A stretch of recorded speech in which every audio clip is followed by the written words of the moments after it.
जय हिंद दोस्तों, आपको हमारे YouTube चैनल पे स्वागत है। चलिए दोस्तों, आज हम लोग का नया टॉपिक है। ये भी आपको बताने वाले क्लास 10th का वास्तविक संख्या। इससे आपका आता नंबर लगभग 10 नंबर। ठीक है दोस्तों, चलिए आज हम लोग का है पार्ट 2। क्या हम लोग का पार्ट 2 है, और पार्ट 1 में आपको बता चुके हम प्राकृत संख्या, और पार्ट 2 में आपको बताने वाले आज हम पूर्ण संख्या। पूर्ण संख्या के बारे में जितना भी आपको प्रश्न आते हैं बिहार बोर्ड में, हम प्रत्येक प्रश्न पे क्या करेंगे, चर्चा करने वाले हैं। चलिए यहाँ पे पहला टॉपिक हम लिखे हैं, पूर्ण संख्या किसे कहते हैं। क्या लिखे दोस्तों यहाँ पे, पूर्ण संख्या किसे कहते हैं। तो अब देखिए हम लिखे हैं, जो संख्या शून्य से प्रारंभ होती है उसे पूर्ण संख्या कहते हैं। कोई देखा दोस्तों, चलिए यहाँ पे देखते हैं। जैसे लिखे हैं 0, 1, 2, 3, 4, 5। कहने का मतलब इसका कोई भी गिनती नहीं है। कहने का मतलब कि पूर्ण संख्या कहाँ तक जाएगा नहीं जाएगा इसका कोई भी आता पता हमको नहीं है। लेकिन यदि तुमको कोई बोले बता कि पूर्ण संख्या का स्टार्टिंग कहाँ से होता है, तो हम लोग बोलेंगे 0 से।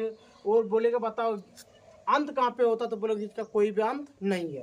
चलो दोस्तों, यहाँ पर दो स्टार बना के वो बता दिए। देखिए आप लिखे सबसे छोटी पूर्ण संख्या। क्या लिखे, सबसे छोटी पूर्ण संख्या क्या होती है दोस्तों, 0 होती है। देखिए आप स्टार्टिंग का जो है 0, इसलिए सबसे छोटा में पूर्ण संख्या क्या है, 0। तो आप लिख दिए 0। कोई दिक्कत दोस्तों। चलिए आगे देखते हैं। यहाँ पे सबसे बड़ी पूर्ण संख्या अपरिभाषित। इसका मतलब होता है जिसका कि कोई अंत नहीं हो। क्या बोले दोस्तों, जिसका कोई अंत ना हो, इसको हम लोग बोलते हैं अपरिभाषित। कहने का मतलब इसको हम लोग बोलते हैं इन्फिनिटिव। क्या बोलते हैं, इन्फिनिटिव का मतलब होता है जिसका कोई अंत नहीं हो। कोई दिक्कत दोस्तों।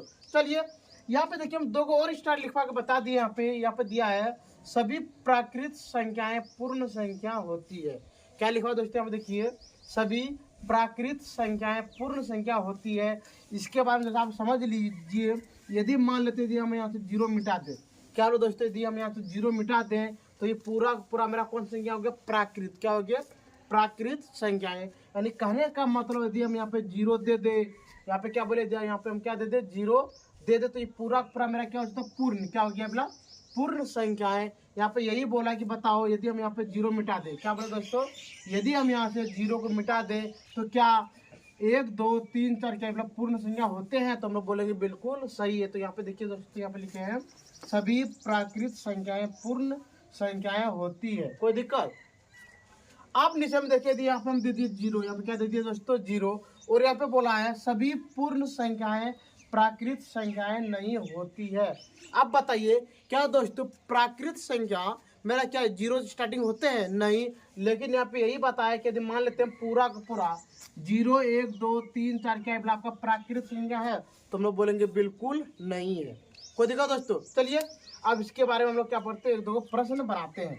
यहाँ पे देखिए आपको दे दे यहाँ पे 5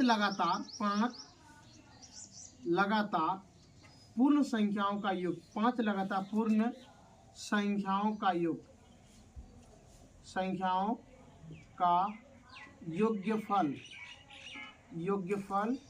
ज्ञात करें। कोई दिक्कत दोस्तों। चलिए अब इसको हम लोग कैसे बनाते हैं देख लीजिए। यहाँ पे लिखेंगे हम लोग पहला 5 लगातार पूर्ण संख्या। चलिए यहाँ पे लिख के दिखाते हैं आपको पूर्ण संख्या होते हैं कहाँ पे है, 0, 1, 2। देखिए यहाँ पे दोस्तों स्टार्टिंग मेरा कहाँ से हुआ है, 0 से, इसलिए हम यहाँ पे लिखेंगे 0, 1, 2, 3, 4। कोई दिक्कत। अब यहाँ पे लिखेंगे पूर्ण संख्याओं का योग्यफल। क्या लिखे यहाँ पे, लगातार पूर्ण संख्याओं का योग्यफल। अब देखिए दोस्तों, यहाँ पे पहला देखिए यहाँ पे क्या है, 0 तो लिख देंगे हम लोग, 0 + 1 + 2 + 3 + 4। प्रत्येक को हम लोग यहाँ पे क्या कर देंगे, ज्वाइन कर देंगे। चलिए ज्वाइन करते हैं हम लोग। 1 और 2 3, 3 और 3 कितना होता है, 6, 6 और 3 कितने होते हैं, 10। यहाँ पे निकलने का मतलब इसका आंसर निकलेगा बिल्कुल आपका सही आंसर। ठीक है दोस्तों। अब इसी के बारे में आपको और एक सवाल बना के यहाँ पे दिखा देते हैं। यहाँ पे देखिए 2 नंबर, क्या देखिए दोस्तों, 2 नंबर। यदि आपको यहाँ पर दे दे 8 लगातार, क्या दे दोस्तों, 8 लगातार 8 8 लगातार पूर्ण संख्याओं का योगफल ज्ञात करें। ठीक है दोस्तों, चलिए यहाँ पे लिखेंगे हम लोग, यहाँ पे 8 लगातार 8 लगातार पूर्ण संख्याएं। यहाँ पे स्टार्टिंग का देखा हम लोग जीरो, तो यहाँ पे लिखेंगे 0 1 2 3 4 5 6 7। गिन के देखिए यहाँ पे 1 2 3 4 5 6 7 8 हो गए। तो यहाँ पे लिखेंगे हम लोग लगातार पूर्ण संख्याओं का योगफल, लगातार पूर्ण संख्याओं का योगफल। कोई दिक्कत दोस्तों? चलिए आप यहाँ पे दिखाते हैं आपको।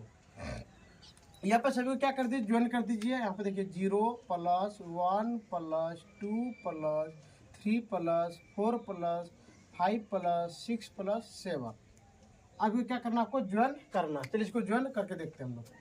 0 और 1 1 1 और 2 3 3 3 6 6 7 10 10 5 15 15 और 6 कितने होते दोस्तों? 15 से 21 21 और 7 कितने होते हैं? 28। आप लिख दिए 28 निकल गया बिल्कुल आपका सही आंसर। ठीक है दोस्तों, चलिए आप देखते हैं हम लोग 3 नंबर का सवाल। इसमें यदि आपको दे दे 7 लगातार पूर्ण संख्याओं का माध्य, 7 लगातार पूर्ण संख्याओं का माध्य ज्ञात करें। आपको दोस्तों माध्य के बारे में आपका फॉर्मूला भी आपको बता दिया टाइप 1 में। क्या बता दिया आपको?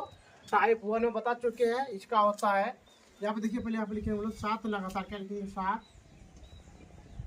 7 लगातार पूर्ण संख्याएं।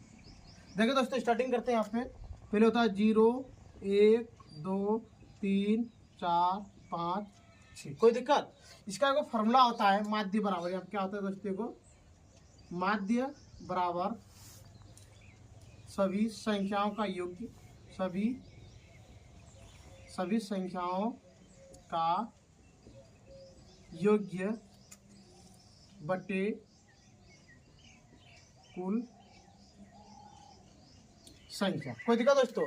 अब यहाँ पे जैसे आप गिन के देखिए, यहाँ पे 1 2 3 4 5 6 7, तो आप लिख देंगे n बराबर 7। n को ही बोलते हैं हम लोग कुल संख्या। क्या बोलते हैं दोस्तों? इसी को बोलते हैं हम लोग कुल संख्या। कोई दिक्कत दोस्तों? चलिए अब यहाँ पे लिखेंगे हम लोग माध्य। क्या लिखेंगे दोस्तों? माध्य बराबर, कोई दिक्कत? चलिए अब देखते हैं 0 + 1 + 2 + 3 + 4 + 5 + 6 + हो गया दोस्तों। अब यहाँ पे लिख देंगे बट्टा। अब बताइए कुल संख्या, देखिए कुल संख्या में कितना यहाँ पे 7, यहाँ लिख देंगे हम लोग 7। कोई दिक्कत दोस्तों? चलिए अब क्या करते हैं हम लोग, ज्वाइन करते हैं। यहाँ पे लिख देते हैं माध्य बराबर, क्या लिखें दोस्तों? यहाँ पे माध्य बराबर, देखिए 1 और 2 3 3 3 6 6 4 10 10 15 15 और 6 कितने होते हैं? 21 21 बटे 7। जब इसको आप कटा दीजिएगा तो इसका मतलब निकल गया आपका माध्य बराबर आपका निकल गया 3। ये निकल गया दोस्तों बिल्कुल आपका सही आंसर। ठीक है ना? चलिए अब इसी के नीचे में देखते हैं हम लोग 4 नंबर। यदि आपको दे दे 4 लगातार पूर्ण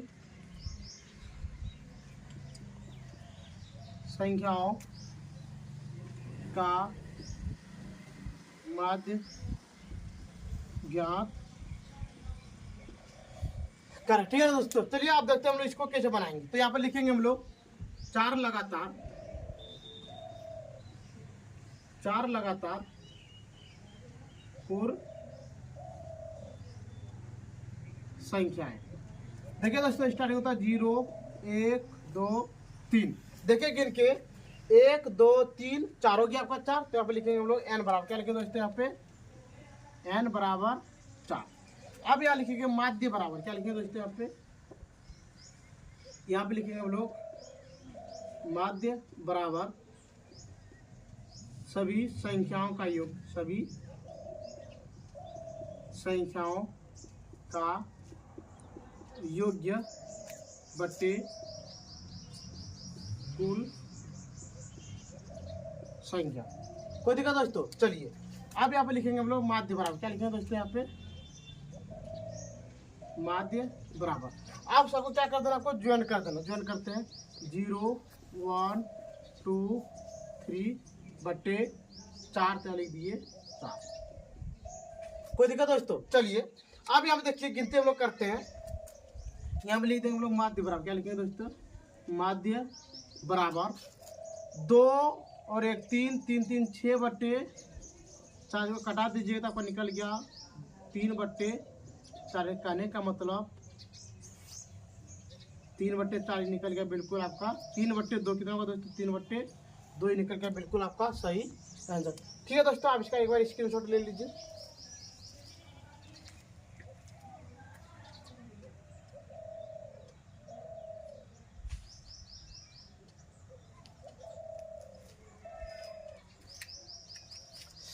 ठीक है दोस्तों, आप इसका आराम से स्क्रीनशॉट ले चुके होंगे। यहाँ पे देखिए जरा सा, इसके बाद और एक चीज आपको बता देते हैं। यदि दोस्तों आपको बोले माध्य, क्या बोले, यदि आपको बोले माध्य तो ये भी माध्य को ही हम लोग बोलते हैं औसत। क्या बोलते हैं दोस्तों औसत। तो देखिए यदि हम जरा सा यहाँ पे चेंज करते हैं, क्या करते हैं यहाँ पे जरा सा चेंज कर देते हैं। और टाइम आपका लिख दिए कितना नंबर दोस्तों, आपका लिख देते 5 नंबर। कितना नंबर लिख देते हैं 5 नंबर। यहाँ बोले 7 लगातार तो यहाँ लिख देंगे औसत। क्या लिख देंगे दोस्तों औसत। औसत लिख देंगे तो इसके लिए आपको कुछ भी नहीं करना, सिर्फ एक जगह यहाँ पे 2 जगह चेंज कर दीजिएगा तो निकल जाएगा बिल्कुल आपका औसत। क्या निकल जाएगा दोस्तों ये वाला औसत। क्या लिख देंगे हम लोग क्या औसत। और यहाँ पे क्या लिख देना आपको औसत। और यहाँ पे भी क्या आपको लिख देना है औसत। यानी कहने का मतलब 5 नंबर का बिल्कुल आपका सही ऐसा निकल गया। यहाँ पे भी क्या डाल दीजिएगा आप औसत। क्या डाल दीजिए दोस्तों यहाँ पे औसत। यानी कहने का मतलब ये आपका बिल्कुल निकल गया सही आंसर। यदि आपको बोलेगा 7 लगातार पूर्ण संख्या का औसत ज्ञात करें, जिस तरह से आप माध्य को निकाले जस्ट इसी तरह से हम लोग किसको निकालते हैं माध्य औसत को भी निकालते हैं। चलिए यहाँ पे लिख देते हैं, क्या लिख देते हैं दोस्तों यहाँ पे औसत। क्या लिखते हैं यहाँ पे औसत। और यहाँ पे कितना नंबर हो गया आपका 6 नंबर। सिर्फ यहाँ पे माध्य की जगह पे क्या चेंज करेंगे औसत। क्या चेंज करेंगे औसत। तो यहाँ पे लिख देते हैं हम लोग औसत। और यहाँ पे लिख देंगे औसत। और यहाँ पे क्या लिखना आपको औसत। ठीक है दोस्तों, आज के क्लास हम लोग यहाँ पे बंद करते हैं। और एक चीज आपको याद रहे कि हम लोग माध्य को ही क्या बोलते हैं हम लोग औसत बोलते हैं। कल आपको बहुत अच्छी तरह से हम बता दिए किसको क्या बोलते हैं नहीं बोलते हैं। दोस्तों आप आराम से पार्ट 1 जाके पहले देख लीजिए, इसके बाद आपको पार्ट 2 समझ में आने वाला है। ठीक है दोस्तों, यदि आपको वीडियो अच्छा लगता होगा तो दोस्तों आप सब्सक्राइब लाइक और शेयर जरूर कीजिएगा। ठीक है दोस्तों, आज का वीडियो हम लोग बंद करते। जय हिंद जय भारत।